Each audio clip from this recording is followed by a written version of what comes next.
Kick at 55 Fitness. Let's talk HIIT during all trimesters of pregnancy. First, remember, like this video on YouTube and click on push notifications so you know when our next workout posts. And don't forget to subscribe to our YouTube channel. All right, so you've just found out that you are pregnant and you are not sure what to do. You're maybe 4 or 5 weeks. First, always ask your physician if you are clear to exercise. And if the answer is yes, then you should proceed as you were before. If you were doing HIIT training before, then continue with some modifications, which we'll discuss as you feel equipped to do. So for example, if you were doing Kick at 55 boot camp, you will continue, but maybe instead of 55 minutes, you do 50 minutes because you're feeling a little tired. Or if you're lifting a 50-pound weight, maybe now you're lifting a 45-pound weight. And we'll talk more about the nuances of this as we continue. Now, as you progress in your first trimester, you're not necessarily feeling pregnant per se, but the hormones are making you queasy and they're making you tired. And it's time for you to listen to your body. If you have 2 weeks, 3 weeks, 4 weeks where you can barely get out of bed and make it to work and every smell nauseates you, then again, listen to your body. And I'm here to tell you, it's okay to not exercise for a period of time and take care of yourself. Because in time, you will feel much better, you'll have more energy, and you'll be able to resume with your workouts. So, nausea sets in, maybe you do 30 minutes of our prenatal HIIT, check us out on YouTube, or a 23-minute HIIT, check that video out on YouTube. Now, when you are doing your workouts, you don't necessarily need to track your heart rate, but your perceived rate of exertion. So what does that mean? So on a scale of 1 to 10, let's not exceed a 7. And what does a 7 mean? So you're doing high knees, you're talking, you're a little breathy, but you can still hold a conversation. That's okay. Now, this is what you should not do. You are doing high knees or tuck jumps, and you can barely catch your breath. Not good. That is beyond a 7. And you need to be below a 7. You need to be able to hold a conversation. You also will need to take more breaks. If you are somebody who is doing 55 minutes of HIIT training, no breaks, well, that's not going to be the same person while you are with child. You are producing another human being, and your body is going to need more rest. Finally, the number one thing that you cannot do once you find out you're pregnant is go into a cone position. So if you're lying on the ground, that means that both your legs and your hands are coming together and we're in a cone position. Okay, so it's just when you're on the ground, no cone positions for the entirety of your pregnancy. Second trimester, week 14, you are feeling phenomenal. The nausea has subsided. You're feeling more like yourself. You barely have a bump, but again, you don't feel like you're going to fall asleep at a moment's notice. This is when you need to take advantage of your workouts and your HIIT training. So, first, your weights. Do you need to drop your weight down? We talked about this a moment ago, but do you need to drop your weight down from, let's say you're lifting 50 pounds, for a barbell back squat, do you need to drop it down to 20? Absolutely not. This is how we decide what weights you should use while you're pregnant. Start with the weights that you were with prior to being pregnant. Now, you can start with those weights. You're completing barbell back squats. But then one day you feel a little bit of twinge in your back or it's not quite feeling right. Now you know it's time to drop down proportionally. So maybe again, a 45 or a 40-pound barbell. But I want to reiterate, just because you are with child does not mean you need to lift super light, unless of course you were lifting light pre-pregnancy. Again, it's all proportional and modifications are specified based on where you were prior to being pregnant. I cannot say that enough. Okay, jumping. Can you jump while you're pregnant? Can you do tuck jumps? Woo!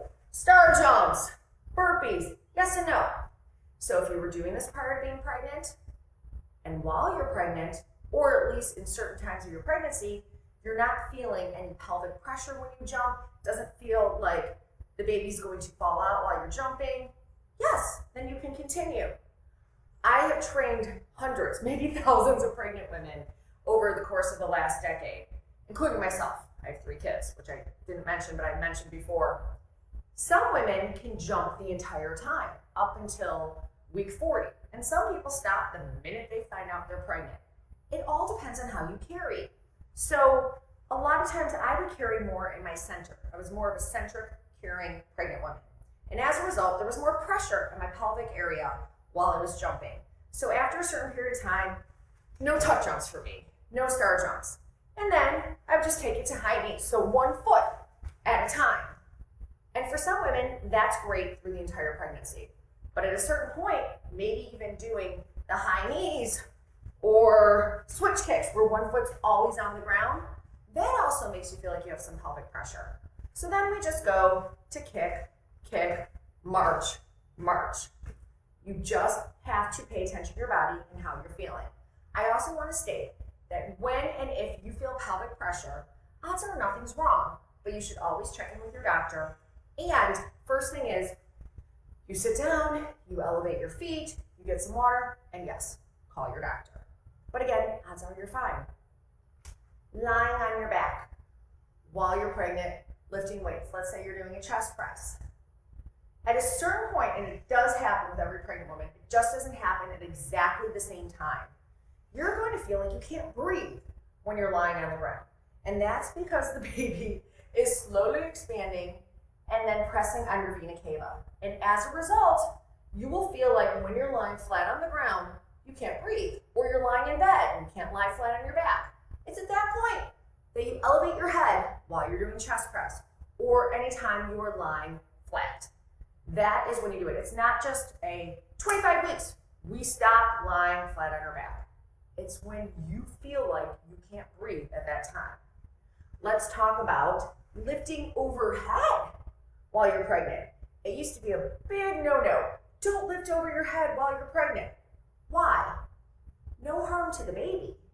It's all because we don't want you to hurt yourself. We don't want you to strain your shoulders, your back. Okay, so you need to listen to your body. If you are squatting, pressing up overhead, and you feel nothing, you feel fine. I mean, you feel, obviously you're working your muscles, but you don't feel any sort of pain, anything acute, you're good to go. And again, I'll keep saying this time and time again, every woman is different. Some women can lift up overhead for the entirety of their pregnancy, and some have to stop halfway through. You will know when it's time because you'll feel a slight twinge when you do it.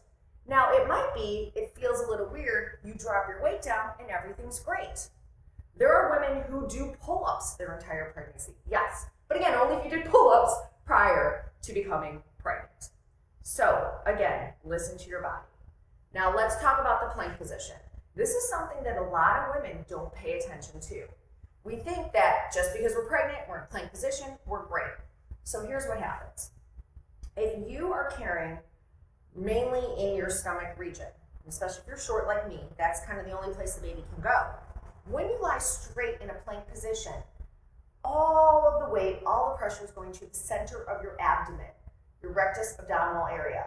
And as a result, postpartum, as the muscles start to grow back together, there's going to be a separation there called, if it's more than 2 centimeters in diameter, it's called a diastasis.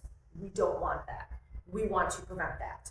So at a certain point in your pregnancy, if you're doing burpees, if you're doing push-ups, plank position, just elevate, okay? So you'll just elevate. This isn't a great way to show elevation, but you'll get a plyo box, you'll get a stepper, a couch, not a plant, and you're gonna elevate while you're in plank position, whether it be push-ups, burpees, or just, again, that plank. Only if you feel that pulling. If you don't feel that pulling, you are good to go. Again, that is so that we can avoid that postpartum separation. Let's talk 3rd trimester. So 3rd trimester, you're feeling great, but you are ready to get towards that finish line of labor and delivery. So how do we get there?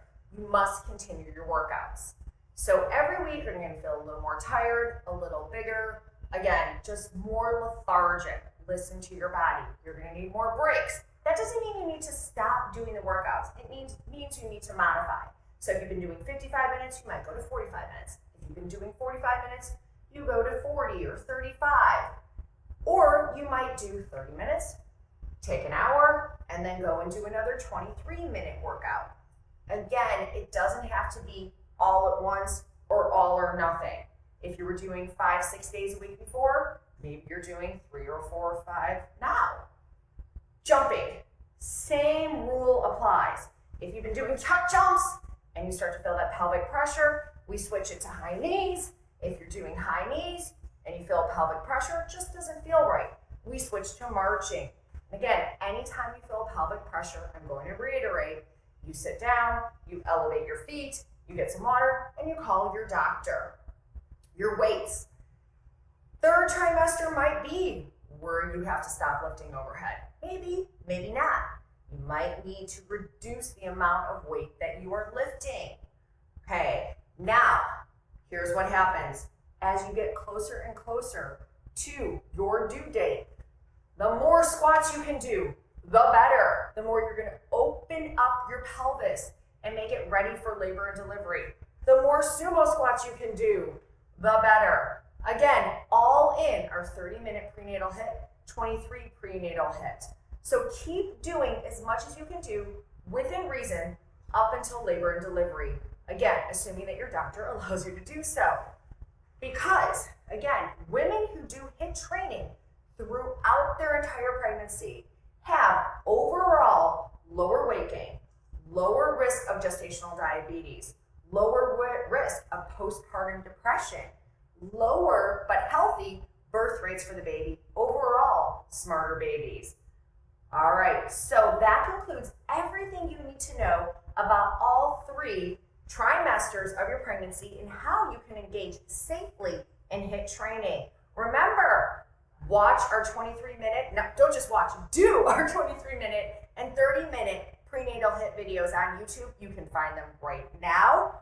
Also, like this video, send us some comments below. We want to hear from you and engage with our community. Subscribe to our YouTube channel and click on push notifications because we have prenatal workouts coming at you every single week.